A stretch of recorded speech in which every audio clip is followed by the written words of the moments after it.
Bueno, doctor Treco, sobrino predilecto mío, queda a cargo del micrófono para hablar sobre la salud en general y en Villa María en particular.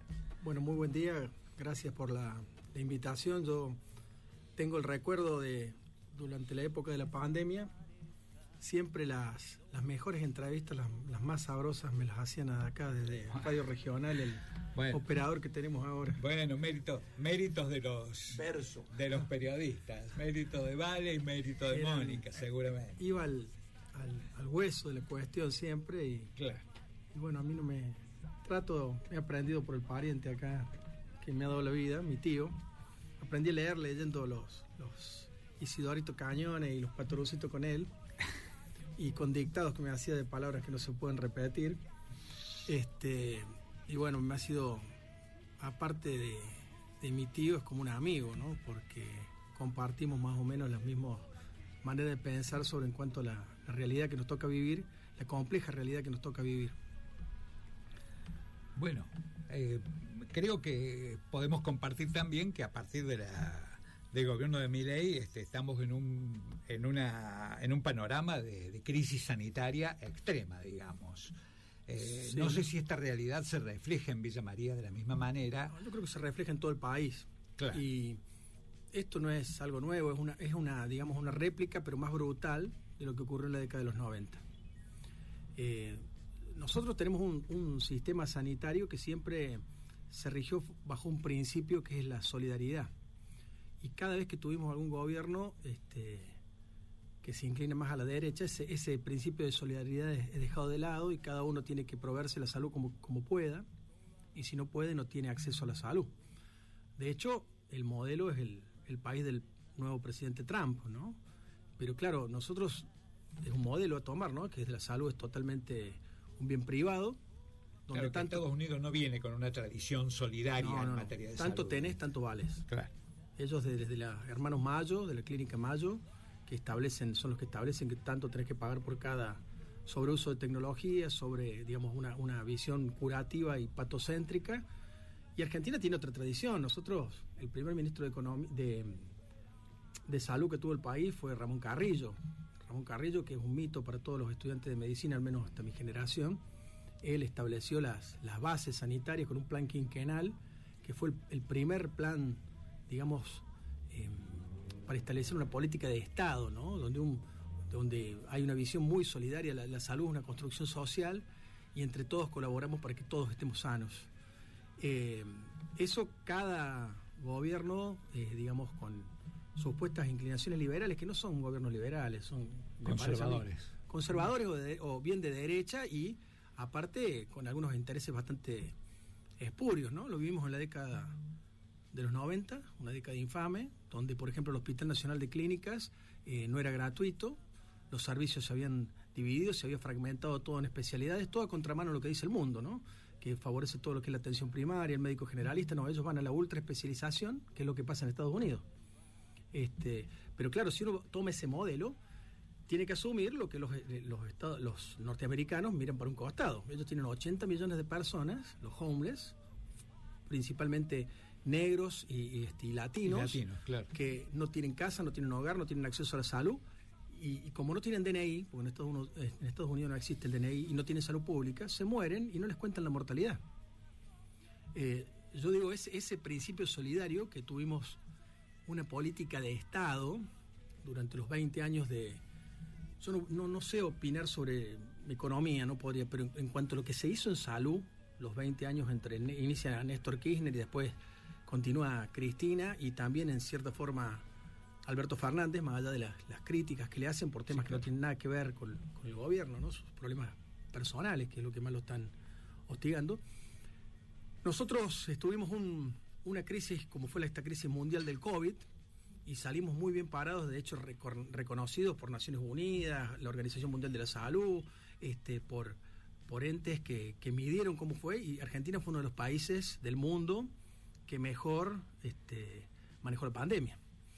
Y yo pese a las críticas agudas que hace las críticas agudas y las digamos el exabrupto del señor presidente para con Ginés González. Ginés fue profesor mío en una maestría, y independientemente de lo que no esté de acuerdo políticamente, era un señor, Ginés, un tipo reconocido en todo el mundo, muy buena persona, era una persona que se podría haber ido a la casa y siendo grupo de riesgo él se quedó y comandó y dio los lineamientos basales para enfrentar la pandemia. Fue el autor, el ideólogo de la dura cuarentena, pero si no hacíamos esa cuarentena tan dura que ahora critican los negacionistas de entonces, claro, porque había un grupo de negacionistas.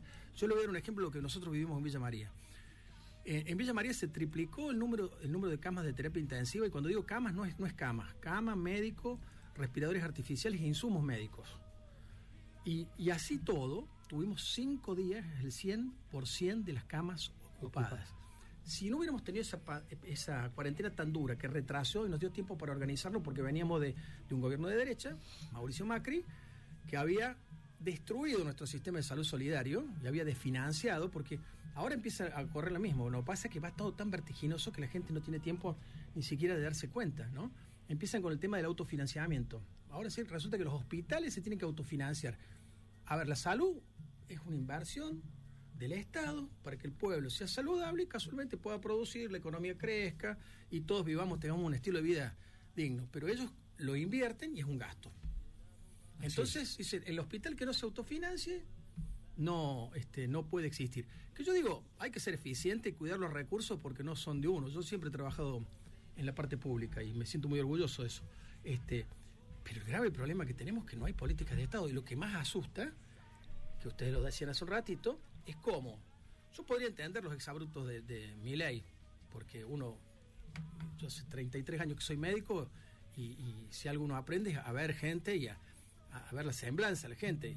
Y él tiene un hábito de un paciente psiquiátrico.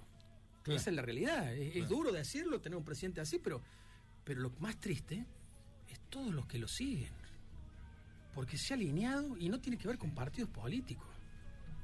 El alineamiento que hay, cómo se enganchan en esto, realmente, él que venía a decir, voy a acabar con la casta, esto es más casta, mucho más casta que antes. Y lo que llama la atención por el otro lado, yo estuve juntando firmas para esto de la emergencia en social que se le pide al Consejo Deliberante, que espero que salga en positivo esto, la pasividad de la gente, y sobre todo de la gente joven. Yo doy clase en la universidad, y los alumnos universitarios, los jóvenes, votaron, se pueden haber confundido, yo digo, votaron a Milei, este proyecto de Milei, y son ellos, si no revierten este pensamiento o alguna equivocación que tenemos los que pensamos distinto, tenemos una visión solidaria, al menos en temas de la salud. ¿Qué mensaje, cómo nos equivocamos en no, que hablan tanto de adoctrinamiento? Si hubiera tanto adoctrinamiento, nadie hubiera votado en las universidades Milei, y el 70% de los estudiantes lo votó. Supuesto. Además, en la historia de y algunos todavía lo defienden, a pesar de que defenderlo les puede llegar a costar que cierren universidades. Por el contrario, en mi generación, yo estoy hablando, soy más 70, en la universidad nos adoctrinaban al revés, nos adoctrinaban en la concepción conservadora del país, en la concepción que tenían los militares, porque la mayor parte de mi universidad la pasé dentro de dictaduras militares. Pero en esto me gustaría que nos hicieran alguna semblanza de cómo impacta el empeoramiento de las condiciones de vida, de las condiciones salariales, cuáles son este aumento, este incremento inmenso, inalcanzable, como bien decía recién Roberto, respecto de las posibilidades de acceder a los medicamentos y la falta de garantía del Estado en todo esto, ¿verdad? En lo que es nosotros tenemos un sistema de salud fragmentado. Existe la salud pública, que en este momento se lleva el 60% de la población, porque crece con... A ver, hoy los maestros, los sueldos de los maestros están por debajo de la línea de pobreza, que fue una cosa que ni en la época de Menem, creo, es único. Sueldos de maestros, que son los que van a permitir que haya diputados, senadores, médicos, son nuestros maestros, lo que más tenemos que cuidar. Entonces, ¿qué pasa? Tienen obras sociales, pero con los aportes que hacen por sueldos bajos, que han aumentado un 14, un 15%, y medicamentos que aumentaron un 500%. Claro, las llevan al quebranto. Las obras sociales van al colapso. Por eso que estas situaciones económicas pueden pasar en los países, pero por eso está el Estado. que no es el gobierno, el Estado somos todos. No, claro, obviamente. Entonces los ciudadanos que integramos este país, que tenemos que entre todos colaborar para que eso no pase, para sostenerlo hasta que digamos, las desventuras económicas, que yo sinceramente en salud, nosotros en la ciudad de Villa María y en todo, yo he hablado con colegas que tengo de todo el país porque hice la residencia en Buenos Aires, no nos faltó nada para enfrentar la pandemia, tuvimos todo. Hoy, con el tema dengue, es una apreciación personal y me puedo equivocar, creo que no está pasando lo mismo. De hecho, no hay vacunas y eso que se compran. Así es. Cuando nosotros ya, por el cambio climático, somos área endémica ya de dengue. Es decir, el dengue vino para quedarse. Permíteme, no hay vacunas, no hay con qué cuidarse del mosquito. No conseguís espirales, no conseguís aerosoles. Y cuando los conseguís a precios absolutamente precios imposibles. Inalcanzables. Yo quiero referirme a una cosa que vos dijiste, lo que acompañan a este